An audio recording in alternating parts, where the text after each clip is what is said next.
Hello, my name is Liam, I am with BunchOfTools, and today I'll be having a sort of small look at Legend of Grimrock. It's a new game by Almost Human Games. It's just recently been released. You can buy it on GOG, Steam, or you can buy it directly from the website, which I would suggest, especially if you live in the UK or Europe, because you get a nice little bit of a couple of quid off, I guess. Anyway. So, I've already played a few minutes of this. I'm going to start a new game. As you can see, they've got the dungeon bit here, which I assume means you can get extra dungeons, maybe if it's DLC or custom maps people have made. I'm going to play it on, we'll play it on normal for now, and we'll keep this short. We won't create our characters.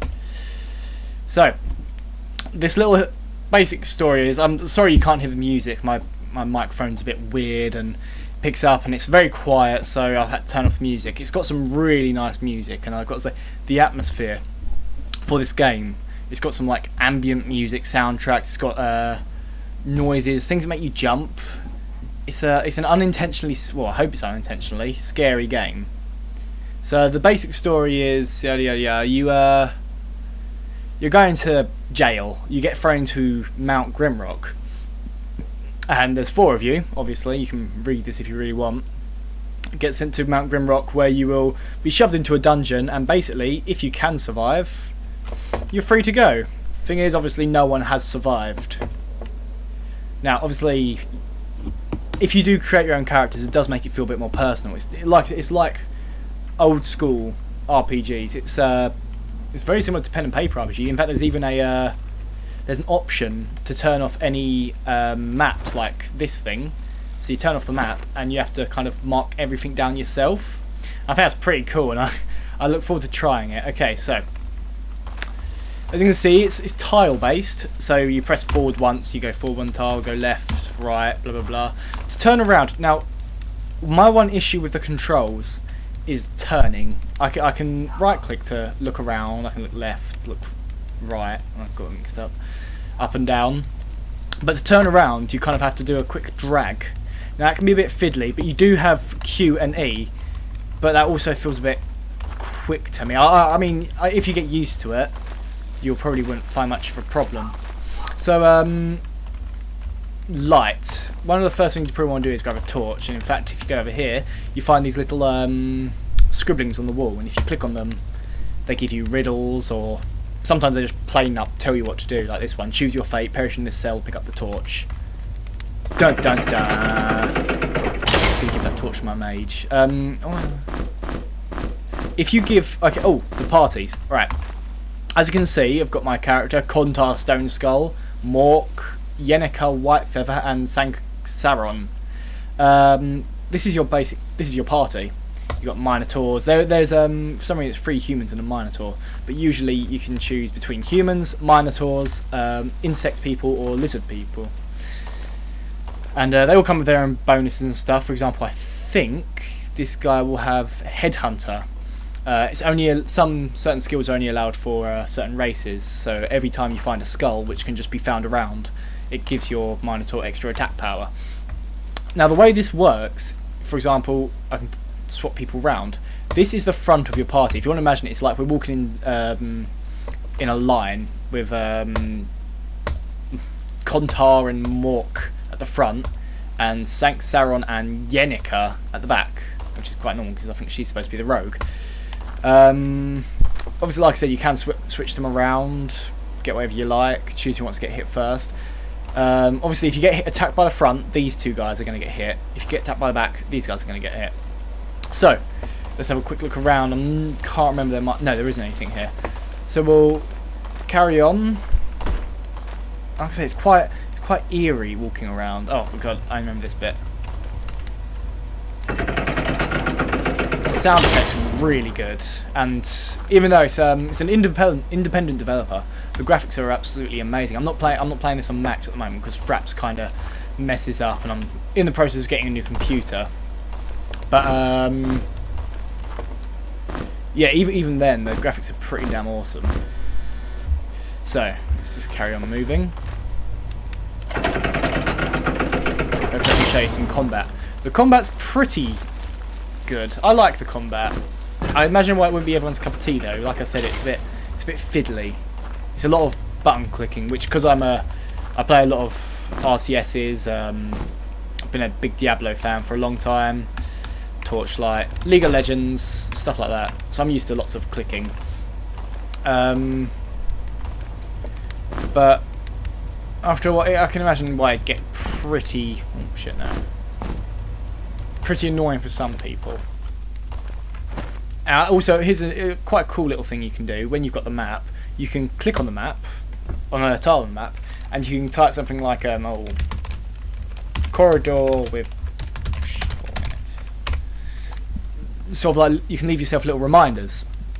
And when I'm playing for my actual playthrough, I found that quite useful because you can get lost easily. It's nice to know, like, oh, come back here. There's stuff here that you need to get. Been down there. Now, it's the game's quite interactive. It's quite immersive in a way because you literally have to click on everything, use things. You've got for example, stones. You can drop it on the floor, which is used for some puzzles, or you can chuck it, which is a very crap ranged weapon. So, here's one thing. It took me a while, and I liked it because this game's quite challenging. This was a puzzle. It just says loose rock. Okay. Now I'd heard of this game. I knew there was supposed to be something, so I kind of spent ages looking around here, tapping on walls, trying to find a loose rock, because obviously it's got to open that gate. And what I found, it's got to be these little things, and I did not, for the life of me, it took me ages to find it. Grab the key. See, a lot of creepy sounds. If you could hear the music, there's no actual music for the in-game. It's all ambient sounds, but I've kind of turned that off now so I don't get drowned out, I guess. Okay. Now I can show you some combat against a giant snail. Now this is a little magic thing here. This is what mages use. You've got you click on these runes and you can basically create spells. It takes a while to find them out, and you do have to have skills to learn the spells. Like, you've got 2 and fire magic gives me a spell. It's got it's unknown because you've got to find these little scrolls, but you'll get used to that. So I know the first fire spell is top left, so I'm going to go and engage this big snail. Oh, he hit me. And I've only got one weapon, or I can punch actually. Now what you kind of want to do is you want to kind of kite them. And like I said, it takes a lot of getting used to. I should probably throw a stone. Yep, there we go. There we go. Killed. Take this some food, some delicious snail slice. Yeah, there's a hunger system which is quite, I don't know. It doesn't seem very. I don't think it's very needed. I suppose just to give a little bit of an extra something you need to remember. But, you know, whatever. Ooh, a knife. Let's give our main guy that. Some leather pants. Give those to our Minotaur. And we'll give these boots to the main guy. Always favour the human. It's not racism. It's just he's probably going to be the most attacked, I imagine. So, pull the lever. Carry on. Throwing knives. Give them to Yenneker. Oh, fuck. Like I said, the controls are a bit fiddly, that's why I seem to be spinning around a lot. I wonder if I can actually use some spells that I can remember. Let's see. Oh, no, fumble.